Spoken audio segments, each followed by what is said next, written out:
বহু বাদ বিবাদ বিতৰ্কৰ অন্তত লোকসভাত উপস্থাপন এক দেশ এক নিৰ্বাচন বিধেয়ক লোকসভা আৰু বিধানসভা নিৰ্বাচন একেলগে অনুষ্ঠিত কৰাৰ লক্ষ্যৰে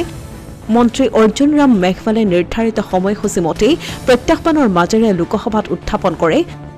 129 সংখ্যক সংবিধান সংশোধনী বিধেয়ক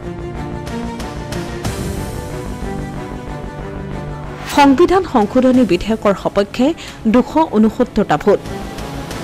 আৰু 198 গৰাকী সাংসদে বিধেয়কখনৰ বিৰোধিতা কৰে প্ৰায় সকলো বিৰোধী ৰাজনৈতিক দলৰ সাংসদসকলে এই বিধেয়ক উত্থাপনৰ বিৰোধিতা কৰি আপত্তি প্ৰদৰ্শন কৰাত আইন মন্ত্ৰী অৰ্জুন ৰাম মেঘৱালে লোকসভাত এই বিধেয়কখনৰ সন্দৰ্ভত আলোচনা কৰাৰ বাবে আহ্বান জনায়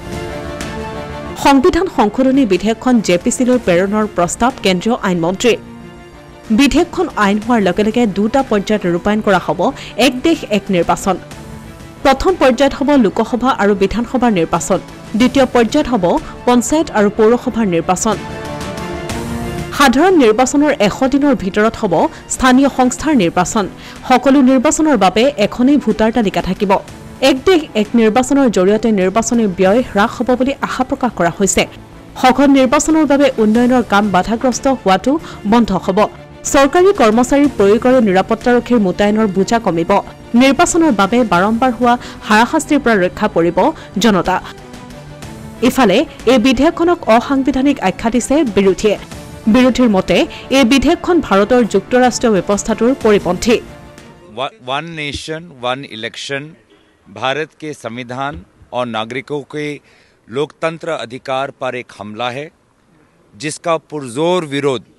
कांग्रेस पार्टी और इंडिया अलायंस करेगी ये बिल साफ साफ भाजपा का मंशा व्यक्त करता है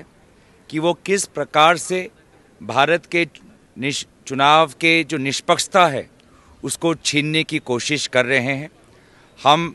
ये चोरी नहीं होने देंगे भारत में निष्पक्ष चुनाव की हमारी मांग है जिस समय हम चुनाव आयोग की निष्पक्षता पर वोटर लिस्ट पर नए वोटर्स की ईवीएम मशीन की वोटर टर्नआउट की चुनाव आयोग के कमिश्नर्स की नियुक्ति पर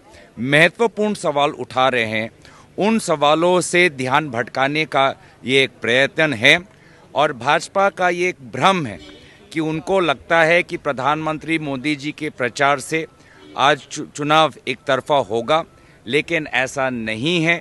आज उन्हें इस भ्रम से निकलना पड़ेगा प्रधानमंत्री मोदी जी से ना लोकसभा चुनाव ना विधानसभा चुनाव ना एमसीडी चुनाव